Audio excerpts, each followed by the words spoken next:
Hello friends, ધોરણ 9 સામાજિક વિજ્ઞાન પાઠ 9 મૂળભૂત હકો, મૂળભૂત ફરજો અને રાજનીતિના માર્ગદર્શક સિદ્ધાંતો. અગાઉના લેક્ચરની અંદર આપણે જે કંઈ ભણી ગયા તેનું થોડુંક રિવિઝન કરીને આજે આપણે સાંસ્કૃતિક અને શૈક્ષણિક હકો અને બંધારણીય ઇલાજના હક વિશે માહિતી છે એ મેળવવાની છે. માનવ હકો 10 ડિસેમ્બર માનવ અધિકાર દિન તરીકે ઉજવવામાં આવે છે અને માનવ હક એટલે વ્યક્તિના સર્વાંગી વિકાસ માટે જે અધિકાર જરૂરી છે, બરાબર છે, કે જેના દ્વારા વ્યક્તિનો સર્વાંગી વિકાસ સંપૂર્ણપણે વિકાસ થઈ શકતો હોય તે પ્રકારના અધિકારને માનવ હક તરીકે ઓળખવામાં આવે છે. ત્યાર પછી આપણે મૂળભૂત હકો જે ભારતીય બંધારણની અંદર સમાવિષ્ટ કરવામાં આવેલા છે તેવા હકોનું વાત છે તે કરી, જેમાં સૌથી પહેલો સમાનતાનો હક એટલે કે કાયદાની દ્રષ્ટિએ દરેક વ્યક્તિ છે તે ભારતની અંદર વસવાટ કરનાર દરેક વ્યક્તિ કાયદાની દ્રષ્ટિએ કેવો છે? એક સરખો છે. એટલે બધા જ વ્યક્તિને સમાન કાયદો છે તે લાગુ પડે છે.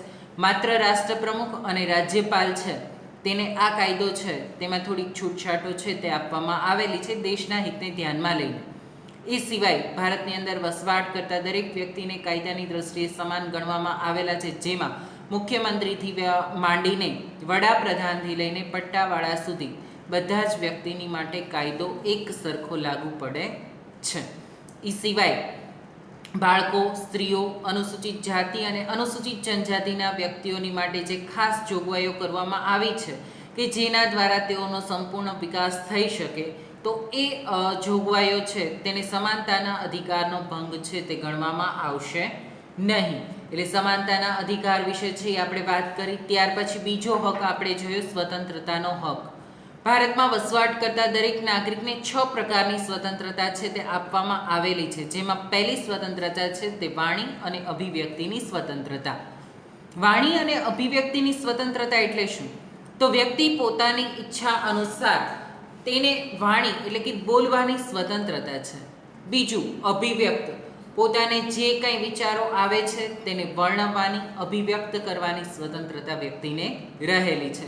બીજું શાંતિથી અને શસ્ત્રો વિના એક ભેગા થવાની અને સભા ભરવાની સ્વતંત્રતા. શાંતિથી શસ્ત્ર વગર લોકો છે તે ભેગા થઈ શકે છે અને સભા પણ ભરી શકે છે, લોકોને ભેગા કરી શકાય છે, સભા ભરી શકાય છે. મંડળો અથવા તો સંઘો રચવાની સ્વતંત્રતા. ભારતના કોઈ પણ પ્રદેશમાં ગમે ત્યાં મુક્તપણે હરવા ફરવાની સ્વતંત્રતા. ભારતના કોઈ પણ પ્રદેશમાં રહેવાની અને સ્થાયી થવાની સ્વતંત્રતા. અને ગમે તે વ્યવસાય, કામકાજ કે વેપાર ધંધો કરવાની સ્વતંત્રતા. ટૂંકમાં રાજ્યની અંદર જે કાંઈ નિયમો હોય તે નિયમોને આધીન રહીને એટલે કે રાજ્યની વ્યવસ્થા છે તે જળવાઈ રહે અને નિયમોનું પાલન થઈ શકે તે મુજબ વ્યક્તિને દરેક પ્રકારની સ્વતંત્રતા છે તે આપવામાં આવેલી છે અને આ સ્વતંત્રતા મુજબ વ્યક્તિ પોતે કામ કરી શકે છે. પ્રતિબંધક અટકાયત અથવા તો નિવારક અટકાયત વિશે પણ આપણે છે એ વાત કરી લીધી છે કે સ્વતંત્રતાની અંદર તમે એમ કહો કે ભાઈ અમને તો સ્વતંત્રતાનો હક છે તો અમને અમારી અટકાયત ન કરી શકાય, પરંતુ રાજ્યને જ્યારે એવું લાગે કે વ્યક્તિ તરફથી કોઈ ગુનાહિત કૃત્ય થઈ રહ્યું છે અથવા તો થવાની સંભાવના છે તો તેવી વ્યક્તિની અટકાયત કરી શકે છે રાજ્ય. તેની પ્રતિબંધક કે નિવારક અટકાયત તરીકે ઓળખવામાં આવે છે. આગળ તેની વિશેષ ચર્ચા કરેલી છે એટલે અત્યારે લાંબી ચર્ચા નહીં કરીએ. ત્રીજું છે શોષણ વિરુદ્ધનો અધિકાર. કોઈ પણ વ્યક્તિ દ્વારા બીજી વ્યક્તિનું કોઈ પણ પ્રકારે શોષણ ન થાય તે બાબતની પણ આ હકમાં ખાસ કાળજી છે તે લેવામાં આવે છે, જેને શોષણ વિરુદ્ધના અધિકારમાં સમાવિષ્ટ કરવામાં આવી છે. આ અધિકાર અંતર્ગત વ્યક્તિ છે તેનું શોષણ ન થાય તે બાબતની ખાસ કાળજી છે તે લેવામાં આવે છે, જેમાં મનુષ્યનો વેપાર, વેઠ પ્રથા, દાસત્વ અને બળજબરી જેવી પ્રવૃત્તિથી વ્યક્તિનું શોષણ થતું અટકાવવા માટેના પ્રયાસો સરકાર દ્વારા કરવામાં આવે છે. ત્યાર પછી જોયો આપણે ધાર્મિક સ્વતંત્રતાનો અધિકાર. ધાર્મિક સ્વતંત્રતા એટલે કેવી? તો વ્યક્તિ છે તે પોતાની ઈચ્છા અનુસાર કોઈ પણ ધર્મ પાળવાની સ્વતંત્રતા વ્યક્તિને આપવામાં આવેલી છે.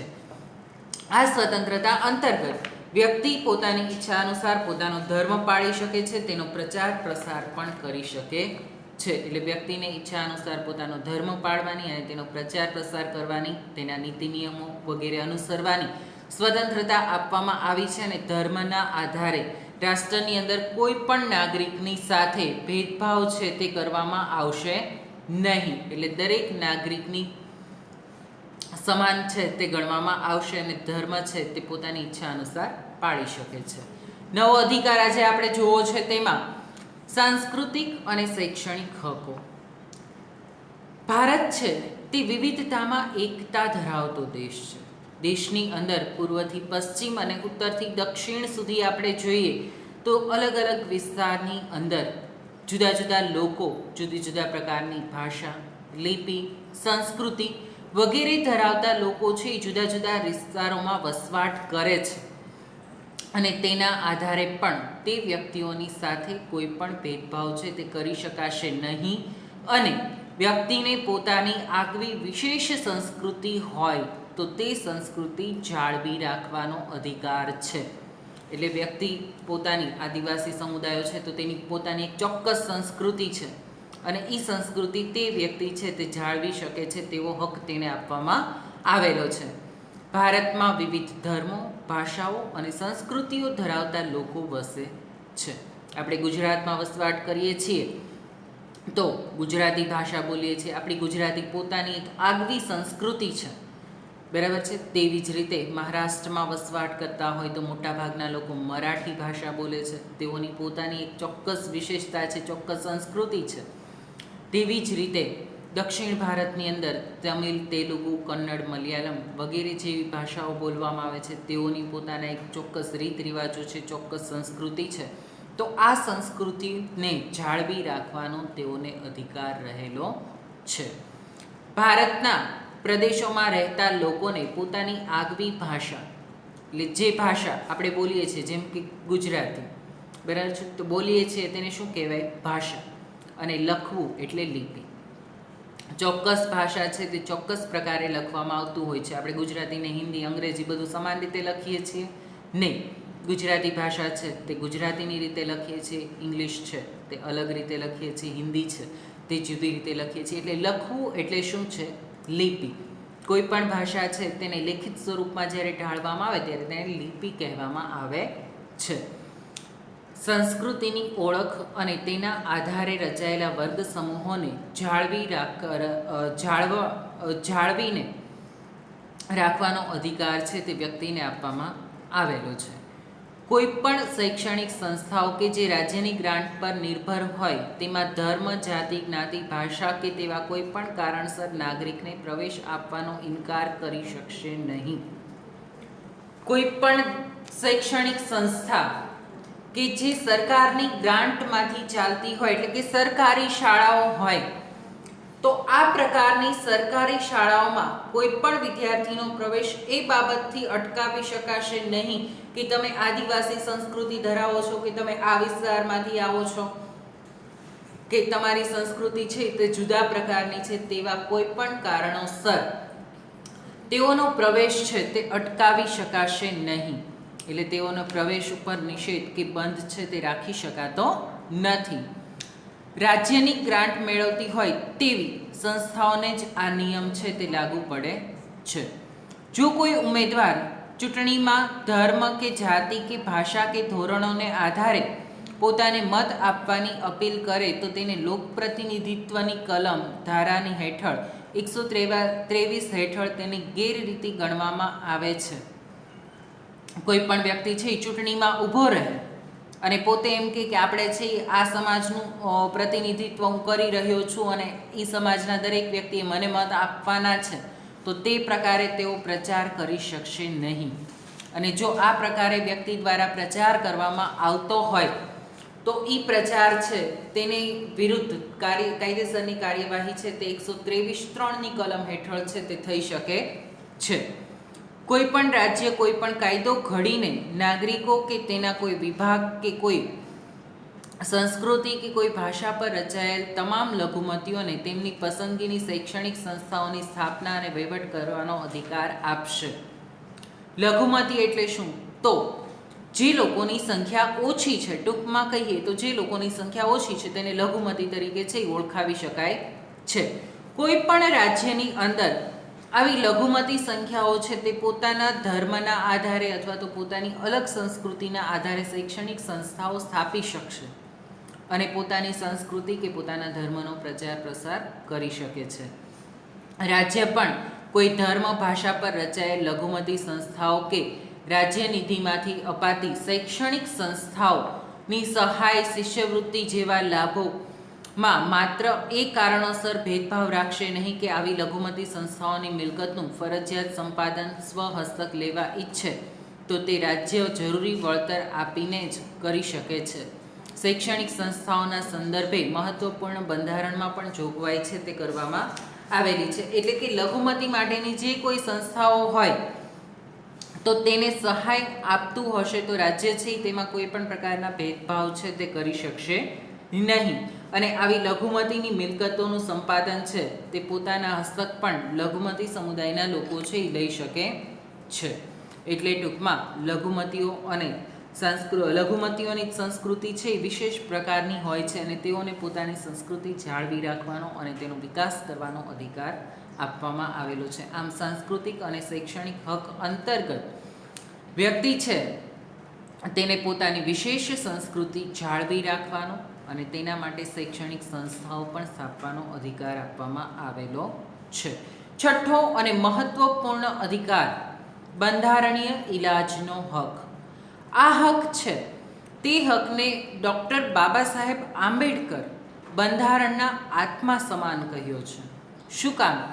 કારણ કે આ હક એવો છે કે તે એક અલગ હક નથી, પરંતુ ઉપરોક્ત 5 હકો જે આપણે ભણી ગયા કે જેમાં સમાનતા, સ્વતંત્રતા, શોષણ વિરુદ્ધનો હક, ધાર્મિક સ્વતંત્રતાનો હક, શૈક્ષણિક અને સાંસ્કૃતિક હક, આમાંથી કોઈ પણ વ્યક્તિ કોઈ પણ હક જ્યારે ભોગવી શકતો ન હોય ત્યારે તે બંધારણીય ઇલાજના હક અંતર્ગત તે વ્યક્તિ અદાલતમાં જઈને ફરિયાદ છે તે કરી શકે છે અને તેને મૂળભૂત અધિકારોમાં જ તેનો સમાવેશ કરવામાં આવેલો છે કે ભાઈ હું આ હક છે તે ભોગવી શકતો નથી અને તેના માટે મને છે એ બંધારણીય ઇલાજના હક અંતર્ગત હું આ હક ભોગવી શકું તે માટેના પ્રયાસો છે તે સરકાર દ્વારા કરવામાં આવે.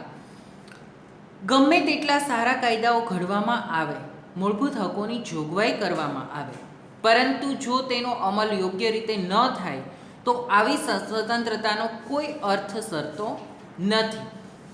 ગમે તેટલા આ બધા જ કાયદાઓ ઘડ્યા, બધા અધિકારો આપણે જોઈએ, બરાબર છે, પરંતુ એ અધિકાર જો વ્યક્તિ ભોગવી ન શકે, અધિકાર ઘડવામાં આવેલા છે પરંતુ આ અધિકાર જો વ્યક્તિ દ્વારા ભોગવી ન શકાતા હોય તો શું થાય? તો વ્યક્તિ જ્યારે આવા અધિકારોને ભોગવી શકતી નથી તો એવા સંજોગોની અંદર આ મૂળભૂત હક છે તે કરવામાં આવેલો છે કે બંધારણીય ઇલાજના હક અંતર્ગત તે અદાલતમાં જઈને ન્યાય માંગી શકે છે કે મારી સ્વતંત્રતા અહીંયા છીનવાઈ રહી છે, અહીંયા અથવા તો અહીંયા છે તે મને સ્વતંત્રતા આપવામાં આવતી નથી, અહીંયા મારું શોષણ કરવામાં આવે છે, કે અહીંયા મારી સંસ્કૃતિ છે તેની જળવાઈ રહેતી નથી અને મને મૂળભૂત અધિકાર છે કે બંધારણીય ઇલાજના હક અંતર્ગત હું અદાલતમાં આવીને ન્યાય માંગી શકું છું. અને તે પ્રકારે વ્યક્તિ છે તેને મૂળભૂત અધિકારની અંદર જ આ અધિકાર છે તે આપવામાં આવ્યો છે. તેથી આ હકોના અમલ માટે બંધારણમાં જોગવાઈ કરવામાં આવી છે કે જે અનુસાર મૂળભૂત હકોના ભંગ બદલ સીધા જ સર્વોચ્ચ અદાલત કે વડી અદાલતમાં જઈને દાદ માંગવાનો અધિકાર પણ મૂળભૂત અધિકારમાં સમાવિષ્ટ કરવામાં આવ્યો છે અને તેનો સ્વીકાર કરવામાં આવ્યો છે. દાદ માંગવી એટલે કે અદાલતમાં જઈને ન્યાય માંગવાનો અધિકાર છે તે પણ મૂળભૂત હકની અંદર જ વ્યક્તિને આપવામાં આવેલો છે અને તેનો સ્વીકાર છે તે કરવામાં આવ્યો છે. ટૂંકમાં વ્યક્તિ જ્યારે કોઈ પણ હક ભોગવી ન શકે ત્યારે તેને એ પણ મૂળભૂત હક આપવામાં આવેલો છે કે તે અદાલતની અંદર જઈને ન્યાય છે તે માંગી શકે અને તે માટેનો પણ મૂળભૂત હક છે તે આપવામાં આવ્યો છે. સર્વોચ્ચ અદાલત મૂળભૂત હકોના રક્ષણની અગત્યની ભૂમિકા ભજાવે છે. આ અંગે અદાલત જરૂરી લાગે તે પ્રકારના યોગ્ય આદેશો, સૂચનાઓ કે આજ્ઞાપત્રોને હુકમમાં કાઢવાની વિશાળ સત્તા અને બંધારણને બક્ષવામાં આવી છે. જે અંગે કોઈ વાંધો લઈ શકતું નથી. મૂળભૂત અધિકારોના ભંગ થયાની કોઈ રાજ્યની ફરિયાદ કરવામાં આવે તો તેનો યોગ્ય ન્યાય ઉપાય કરવાનું સર્વોચ્ચ અદાલત માટે જરૂરી છે. કોઈ પણ રાજ્યની અંદર એવો કાયદો છે એ ઘડી નાખવામાં આવે કે જેના દ્વારા મૂળભૂત અધિકાર ભોગવી શકતા ન હોય વ્યક્તિઓ, તો આવા રાજ્ય દ્વારા કાયદો ઘડવામાં આવેલો હોય તો સર્વોચ્ચ અદાલતે તાત્કાલિક તેના માટેનો નિર્ણય લઈને મૂળભૂત અધિકારનો ભંગ ન થાય તે બાબતની ખાસ કાળજી છે તે સર્વોચ્ચ અદાલત દ્વારા લેવામાં આવે છે. ડૉક્ટર બાબા સાહેબ આંબેડકરે આ હકને બંધારણના આત્મા સમાન કહ્યો છે. બાબા સાહેબ આંબેડકર એવું કહે છે કે મૂળભૂત અધિકારનો હક છે ને તે બંધારણનો આત્મા છે. સંસદ કાયદા દ્વારા આવા હુકમો બહાર પાડવાની સત્તા અન્ય કોઈ અદાલતને સુપરત કરી શકે છે. મૂળભૂત અધિકારનો ભંગ થતો હોય કે તે સાથે અસંગત હોય તેવો કાયદો ઘડતા રાજ્ય વિધાનસભાને સર્વોચ્ચ અદાલત અટકાવી શકે છે. રાજ્યની અંદર કોઈ એવો કાયદો ઘડવામાં આવતો હોય કે જેમાં મૂળભૂત અધિકારોનો ભંગ થતો હોય અને આવા મૂળભૂત અધિકારોનો ભંગ થતો હોય તો રાજ્ય છે તે સર્વોચ્ચ અદાલત રાજ્યને આ પ્રકારનો કાયદો ઘડતા અટકાવી શકે છે. આમ આ હક કોઈ નાગરિકનો મૂળભૂત હકોનો ભંગ કરવા બદલ અદાલતમાં જવાનો હક એ હકોનું રક્ષણ મેળવવા માટેનો અધિકાર છે તે ગણવામાં આવે છે. એટલે કે કોઈ પણ વ્યક્તિ છે તેને મૂળભૂત અધિકાર ન ભોગવી શકતા હોય તેવા સંજોગોની અંદર બંધારણીય ઇલાજના હકમાં એ જ હક આપવામાં આવેલો છે કે વ્યક્તિ છે એ અદાલતમાં જઈને પોતે ન્યાય માંગી શકે છે.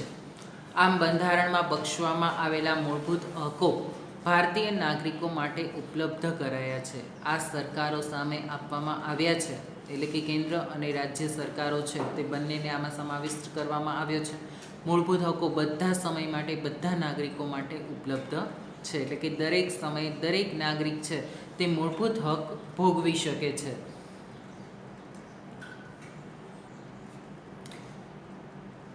મૂળભૂત હકો બધા સમય માટે બધા નાગરિકો માટે ઉપલબ્ધ છે, પરંતુ કટોકટીના સંજોગોમાં અમુક હકો સ્થગિત કરી શકાય છે. કોઈ પણ નાગરિકના મૂળભૂત હકો છીનવાઈ જાય તો કોઈ કાયદાઓ રાજ્ય ઘડી શકતું નથી. એટલે કે કટોકટીનો સમયગાળો જ્યારે રાજ્યમાં આપણે અગાઉના પાઠમાં છે એ ભણી ગયા કે દેશની અંદર 3 પ્રકારની કટોકટી છે તે જાહેર કરી શકાય છે. જેમાં પ્રથમ કટોકટી છે તે બાહ્ય આક્રમણ સમયે, યુદ્ધ કે બાહ્ય આક્રમણની જ્યારે સ્થિતિ સર્જાય તેવા સમયે પહેલી કટોકટી છે તે જાહેર કરવામાં આવતી હોય છે. બીજી કટોકટી છે તે નાણાકીય કટોકટી, રાજ્યમાં રૂપિયાનું ધોવાણ જ્યારે થઈ રહ્યું હોય અને આવા સંજોગોમાં નાણાકીય કટોકટી છે એ દેશની અંદર જાહેર કરવામાં આવતી હોય છે. એટલે કે નાણાકીય કટોકટી કેવી છે તો કે રૂપિયાનું જ્યારે મૂલ્ય ઘટતું જતું હોય તેવા સંજોગોમાં આ પ્રકારની કટોકટી છે તે જાહેર કરવામાં આવતી હોય છે. અને રાજ્યની અંદર જ્યારે કોઈ પણ વ્યક્તિ નિયમોનો ભંગ કરતું હોય, એટલે કે લોકો દ્વારા છે નિયમોનું પાલન કરવામાં ન આવતું એને રાષ્ટ્રપતિ શાસન રાજ્યની અંદર લાગુ કરવામાં આવે. રાજ્યપાલ રાષ્ટ્રપતિને એવું જણાવે કે અહીં રાજ્યમાં છે તે સરકાર યોગ્ય કાર્ય કરી રહી નથી અથવા તો સરકારના કહ્યામાં લોકો નથી, કાયદાઓનું પાલન છે એ થતું નથી, તો એવા સંજોગોની અંદર રાષ્ટ્રપતિ શાસન છે એ રાજ્યની અંદર લાગુ કરવામાં આવે તો તે પણ એક પ્રકારની કટોકટી છે એ ગણવામાં આવે છે. અને આવી કટોકટી સમયે જો કોઈ પણ પ્રકારનો હક છે તે મોકૂફ રાખવામાં આવે તો તે બંધારણીય ઇલાજના હક અંતર્ગત ત્યારે તમે અદાલતમાં જઈ શકો નહીં. કારણ કે કટોકટીના સમયગાળા દરમિયાન સરકાર છે તે પોતાની દેશની સુરક્ષાને ધ્યાનમાં રાખીને અને નાગરિકોના હિતને ધ્યાનમાં રાખીને પોતાની ઈચ્છા અનુસાર કોઈ પણ નિર્ણય લઈ શકે છે. આમ મૂળભૂત 6 અધિકારો વિશેની ચર્ચા છે તે આપણે કરી. જેમાં પહેલો અધિકાર છે એ આપણે જોયો સ્વતંત્રતા, સમાનતાનો હક. બીજો સ્વતંત્રતા, શોષણ સામેનો હક, ધાર્મિક સ્વાતંત્ર્ય, સાંસ્કૃતિક અને શૈક્ષણિક અને બંધારણીય ઇલાજનો હક. બધા જ હકો ખૂબ જ સરળ છે. હજી એકવાર શાંતિથી બેસીને બધા જ હકો વિશે છે એકવાર શાંતિથી વાંચી લેજો. હવે આપણે જોવું છે મૂળભૂત ફરજો. જેમ વ્યક્તિ છે મૂળભૂત અધિકારો ભોગવે છે તે જ પ્રકારે તેની કેટલીક ફરજો પણ હોય. કારણ કે આપણે એમ કહીએ કે માતા પિતાની મિલકતમાં મારો અધિકાર છે, તો માતા પિતાને સાચવવા તે તમારી ફરજ છે.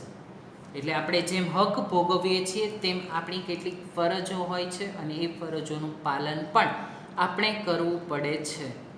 બરાબર છે. કોઈ પણ સિક્કાની બે બાજુ હોય, જેમ આપણે એક બાજુ આમ કહીએ છીએ કે મને આ અધિકાર પ્રાપ્ત થયેલો છે, મારે આ પ્રમાણે રહેવાનું છે, આમ કરવાનું છે, બરાબર છે, તો એ આપણો હક છે. તો બીજી બાજુ આપણી કેટલીક ફરજો પણ હોય છે.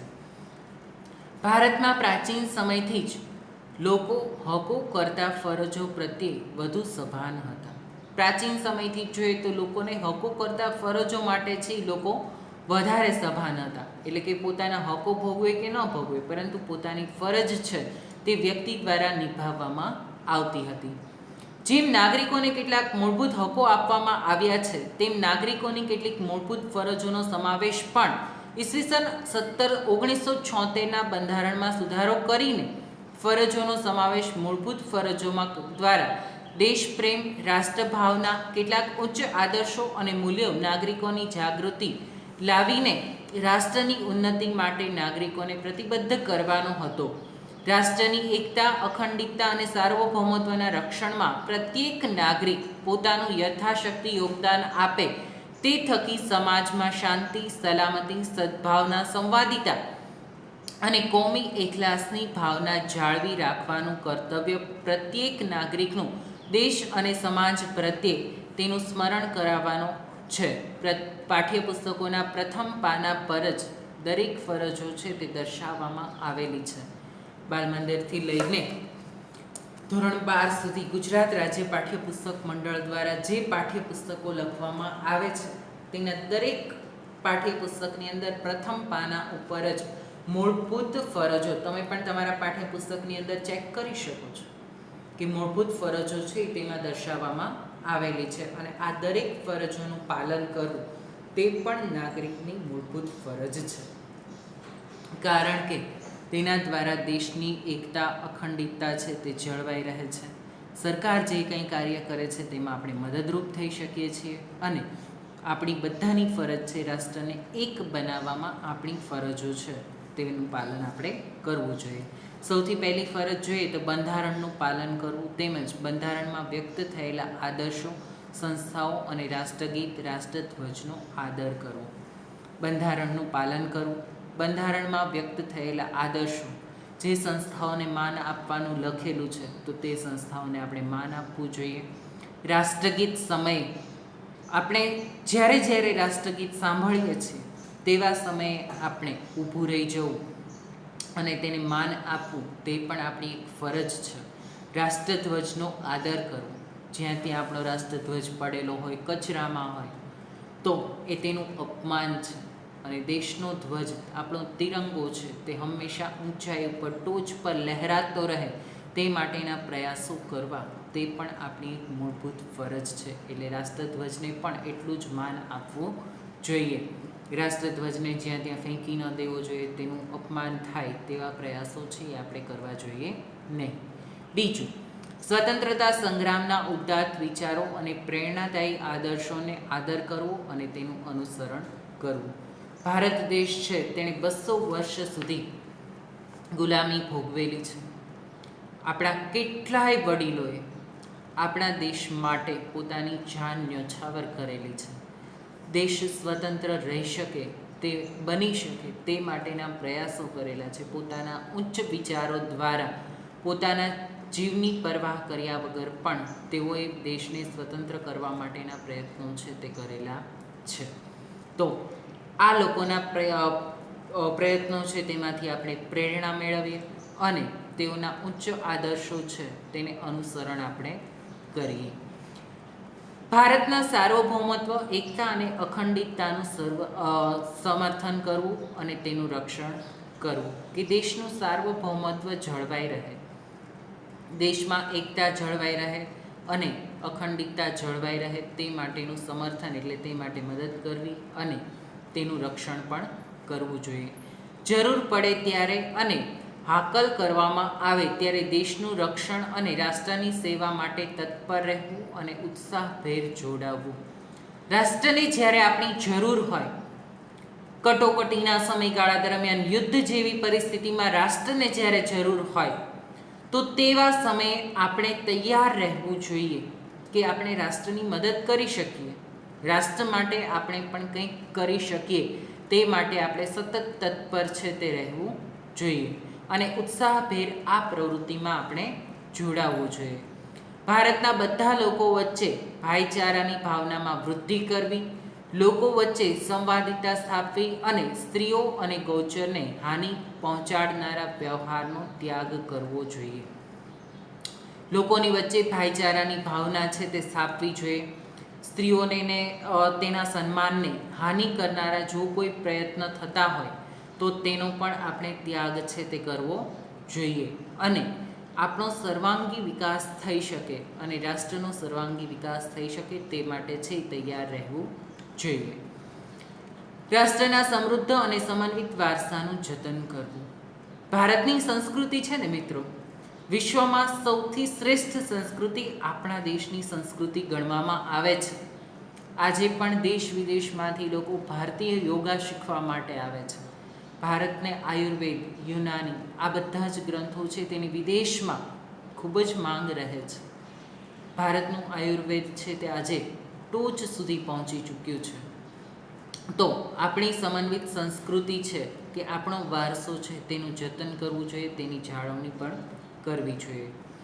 જંગલો, સરોવરો, નદીઓ, વન્યજીવો સહિત કુદરતી પર્યાવરણનું રક્ષણ કરવું અને સમૃદ્ધ કરવું, સર્વ જીવો પ્રત્યે અનુકંપા એટલે કે દયા રાખવી જોઈએ.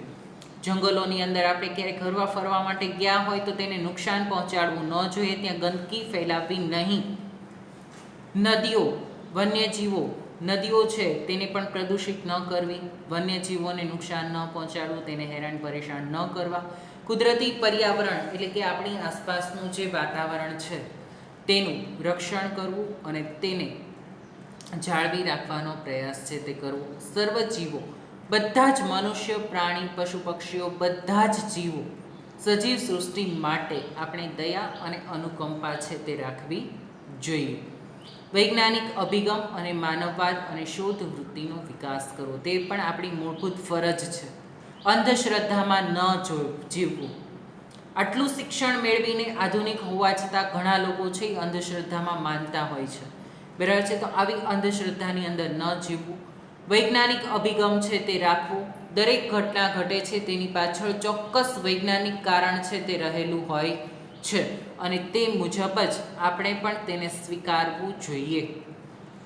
જાહેર માલ મિલકતનું રક્ષણ કરવું અને હિંસાનો ત્યાગ કરવો. જાહેર મિલકતો, સરકારની જે કોઈ મિલકતો છે જેને જાહેર મિલકતો, રસ્તાઓ છે, જંગલો છે, જાહેર સ્નાનાગારો છે, બસ સ્ટેન્ડ છે, રેલવે સ્ટેશન છે, આ બધી જાહેર મિલકતો છે, તેનું રક્ષણ કરવું જોઈએ, તેને પણ નુકસાન ન પહોંચાડવું જોઈએ અને હિંસાનો ત્યાગ કરવો એટલે કે ગાંધીજીના માર્ગે છે તે આપણે ચાલવું જોઈએ.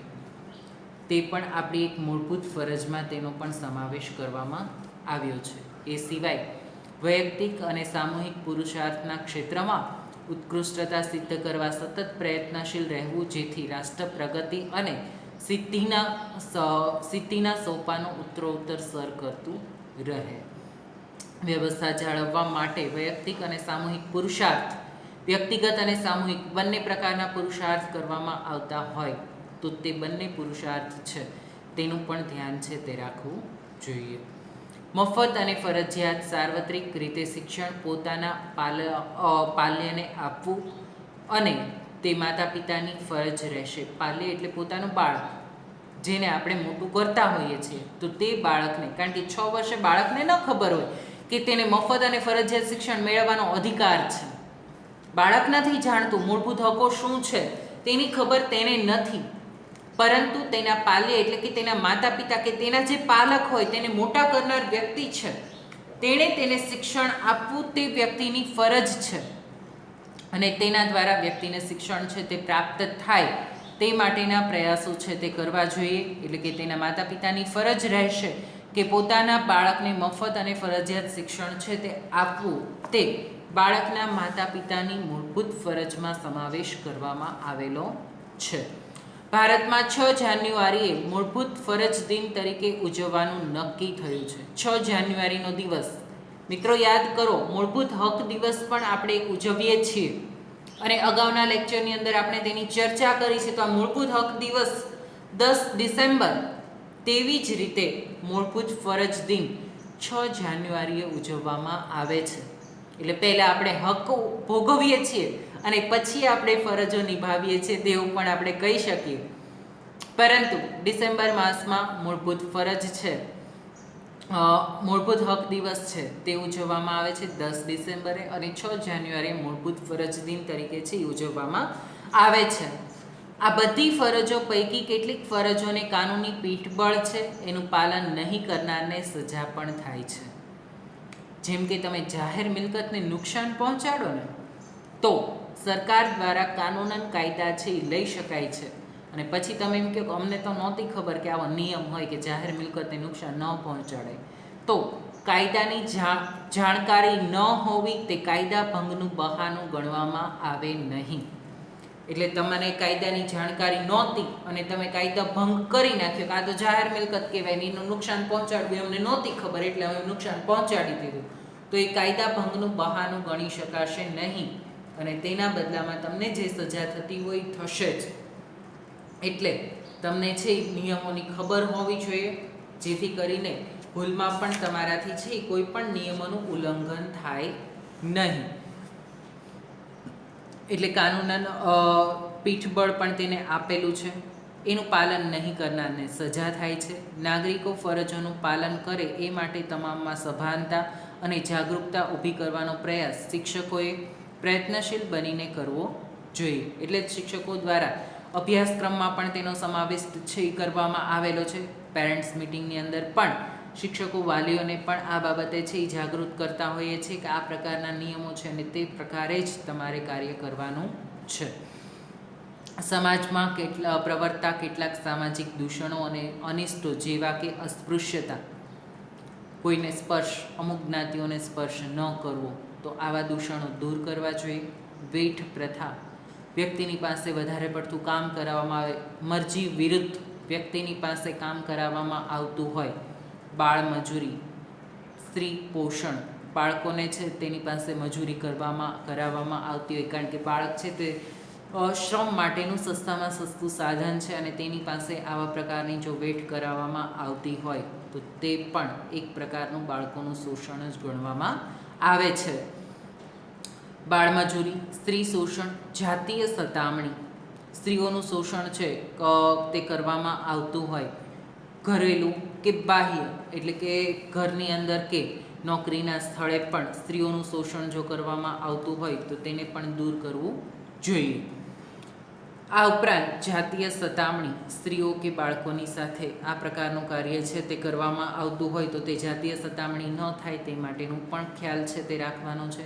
દહેજ પ્રથા, દહેજ લેવો પણ નહીં અને આપવો પણ નહીં, એટલે કે દહેજ પ્રથા છે તે પણ નાબૂદ છે તે કરવી જોઈએ. સ્ત્રી ભ્રૂણ હત્યા, માતાના ગર્ભની અંદર જ બાળકી છે તેવું જાણમાં આવતા તે સ્ત્રીને, બાળકીને એટલે કે કન્યા બાળને મારી નાખવામાં આવે તો તેને દૂર કરવી જોઈએ. કુરિવાજો, આજે પણ આપણા સમાજમાં બાળ લગ્ન, પડદા પ્રથા જેવા કુરિવાજો છે આજે પણ જોવા મળે છે તો તેને દૂર કરવા જોઈએ. અંધશ્રદ્ધા, વહેમ સદંતર નાબૂદ થાય એ જોવાની જવાબદારી અને ફરજ દરેક નાગરિકની અને આપણી છે. અંધશ્રદ્ધા છે તે નાબૂદ થાય. આ ઉપરાંત અંધશ્રદ્ધા, વહેમો, લોકો છે આજે પણ ભૂવાની પાસે જતા હોય છે, ડાકલા વગાડતા હોય છે, આવી બધી પ્રવૃત્તિઓ જે થતી હોય છે, આવી અંધશ્રદ્ધામાં છે આપણે માનવું જોઈએ નહીં અને તે દૂર થાય તે માટેના પ્રયાસો છે તે પણ કરવા જોઈએ. એટલે અંધશ્રદ્ધા, વહેમ આ બધું છે તે નાબૂદ થાય તે પણ જોવું એ આપણી ફરજ છે. સંવેદનશીલ અને જાગૃત નાગરિક તરીકે આપણે શું કરવું જોઈએ તેનું સ્પષ્ટ દિશા સૂચન આ ફરજોમાં આપણને આપે છે. સંવેદનશીલ અને જાગૃત શિક્ષિત નાગરિક તરીકે આપણે શું કરવું જોઈએ તેનું સ્પષ્ટ દિશા સૂચન, આપણે અધિકારો વાંચીએ તેવી જ રીતે આપણે ફરજો પણ વાંચીએ, તો ફરજો વાંચીને આપણે આ બધી જ ફરજોનું પાલન કરીએ એટલે શ્રેષ્ઠ નાગરિક તરીકે, સંવેદનશીલ અને જાગૃત નાગરિક તરીકે તમારે શું શું કરવાનું છે એ તમને ખબર પડી જાય છે, બરાબર છે. અને તે પ્રમાણે આપણે કાર્ય છે તે કરવું જોઈએ. જો ભવિષ્યના નાગરિક એવા બાળકો અને કિશોરોમાં આ ફરજોનો પ્રચાર પ્રસાર થાય અને તેના મહત્ત્વ અને ઉપયોગિતાનું સતત અને સઘન શિક્ષણ આપવામાં આવે તો ભવિષ્યના નાગરિકોમાં સામાજિક અને રાષ્ટ્રીય ઉત્તરદાયિત્વની ભાવના, વિશ્વ બંધુત્વની, ન્યાયી અને શોષણવિહીન સમાજની રચના આદર્શો ફળીભૂત થઈ શકે છે. એટલે કે ભવિષ્યની અંદર દરેક બાળકોને શિક્ષણમાં એટલે જ આ બાબતોનો સમાવેશ કરવામાં આવ્યો છે. મૂળભૂત અધિકારો, મૂળભૂત ફરજો, બંધારણની વિશેષતાઓ, ભારતીય બંધારણની ઝલક, આ બધું જ છે શિક્ષણની અંદર એટલે જ મૂકવામાં આવેલું છે કે તમે બધા તેને જાણો, તેને સમજો અને તે પ્રકારે તમારું વર્તન છે તે હોવું જોઈએ. આમ મૂળભૂત ફરજો મુજબ આપણે જો કામ કરીએ તો દેશનું હિત છે તે જળવાઈ રહે છે અને રાષ્ટ્રનો વિકાસ છે તે ઝડપથી થઈ શકે છે. આજનો લેક્ચર આપણે ત્યાં સુધી રાખીએ છીએ. આજના લેક્ચરની અંદર આપણે 2 મૂળભૂત અધિકારો જોયા, જેમાં સાંસ્કૃતિક અને શૈક્ષણિક હક, બીજો હક આપણે જોયો બંધારણીય ઇલાજનો હક, અને મૂળભૂત ફરજો છે તે આપણે જોઈ. આપણી મૂળભૂત 11 ફરજો વિશે છે એ આપણે આજના લેક્ચરની અંદર વાત કરી. લેક્ચરનું હોમવર્ક છે તેમાં તમારે બંને અધિકારો વિશેની માહિતી છે એ લખવાની છે, એટલે સાંસ્કૃતિક અને શૈક્ષણિક હક, બીજું બંધારણીય ઇલાજનો હક અને મૂળભૂત ફરજો વિશેની માહિતી તમારે બધી જ મૂળભૂત ફરજો છે તે લખવાની છે. ત્યાં સુધી રાખીએ છીએ. Thank you.